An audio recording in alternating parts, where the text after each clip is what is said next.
Welcome to A Mason's Work, the podcast where we review Masonic symbols and illustrate how they can be used to solve problems in everyday life. With your host, Brian Mattox, a proud member of the Craftsman Online Media Network.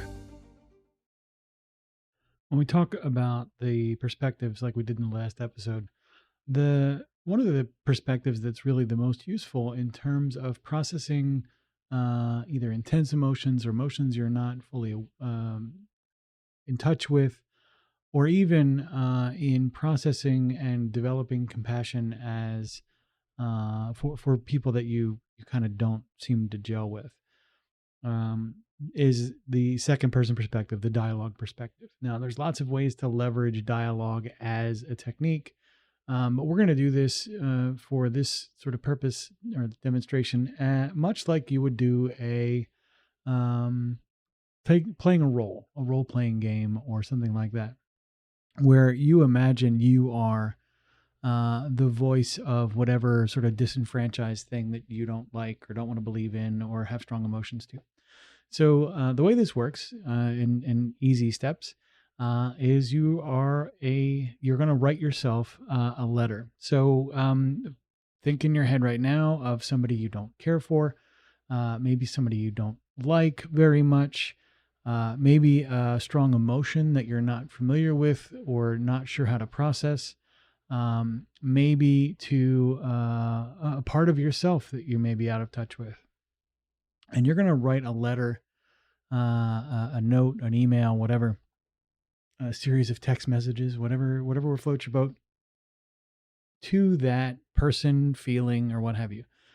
Now, to be clear, you're never going to send these messages. That's not what this is for.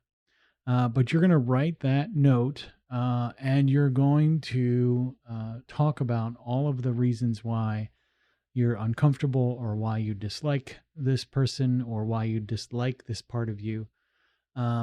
And in that process, you want to be as comprehensive as you can. Write that list out.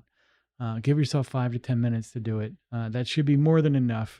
But if you really need to think about it as you write, you can go longer if you need it. And then what you want to do is you want to take the equal and opposite position. So you want to write then from the position of the emotions you're having trouble with, or from the person that you really don't like, or from the sort of intense feelings that you're having. And you're going to want to write from that perspective and include in the writing back, justify the reasons for the response or for the behavior you're pushing against. So for example, if you don't like your neighbor because they really are super loud and you perceive that to be in some way obnoxious or a violation of your rights. And so you write your letter and you say, look, you're super loud. I can't stand you. This drives me crazy. Every time you speak, it's like nails on a chalkboard, whatever. Then you write the letter back from their perspective and you justify all that behavior. And you say, listen, I am loud because I finally found my voice, because nobody else in my family would stick up for me, because it's the only way I know to keep from, swinging fists, whatever the sort of language is. It doesn't really matter. The point here is you're writing from that equal and opposite perspective, and you're trying to find ways sort of rationally to justify that behavior. This is going to be exceedingly hard if you really, really don't like that person, or really don't like that emotion, or don't like that part of yourself. If you're writing a letter to, give it a name. If I'm giving my sort of aggressive feelings, for example, if I give them a name, I'll call them, Bill or Steve or whatever. And I write my letter to Steve like, oh man, Steve, I really hate those aggressive feelings. You bring that out and it drives me crazy. When Steve writes his letter back, he's going to write, listen, it's because you're not assertive. It's because you're not, meeting our needs or whatever. And in that process, in between taking those two perspectives, you then go and you write a third letter. And you write a third letter that synthesizes both the sort of distaste or discomfort and the rationale or a rationale for that behavior. And in the synthesis, you're going to write, listen, I don't like this. but I know that you do it because of X or Y or Z. Or I don't like this, but maybe if we could come to terms with how you express that in a slightly different way, or maybe I can sort of finesse my understanding, whatever that sort of conversational language is in that third way, what you're really trying to do is you're trying to take these sort of subconscious dislikes and distastes and make them conscious and then reintegrate them into your consciousness. And this process was pioneered by a couple of different people in the integral movement, but if you type in like 321 shadow or shadow work or, shadow dialogue process, you should find, something similar on Google if you're looking for more sort of guidance in this.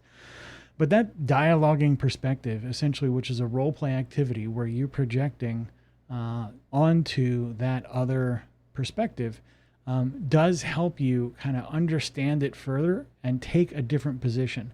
And in that process of taking a different position, you actually begin growth and reintegration. And when we do that, we become more whole and complete. We become more compassionate and understanding. And it really brings us to a much, much sort of better place when it comes to processing data in the real world with compassion and openness and care. The views represented in this podcast are those of the speaker alone and are not representative of any grand or subordinate lodge.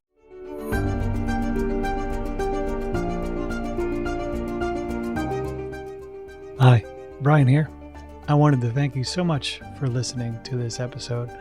If you have any suggestions or guidance for further episodes you'd like to see or hear, whatever the case may be, please don't hesitate to reach out to me at amasonswork.com, and we will try and incorporate your suggestions into a future recording.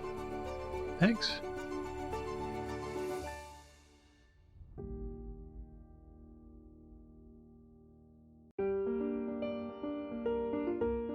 Freemasonry teaches us that the true work is within, a lifelong journey of reflection, discipline, and discovery.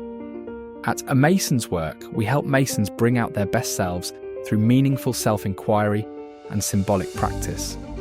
From personal reflection to lodge engagement, we offer tools that turn symbols into action. Visit us at amasonswork.com. The work is within. The time is now.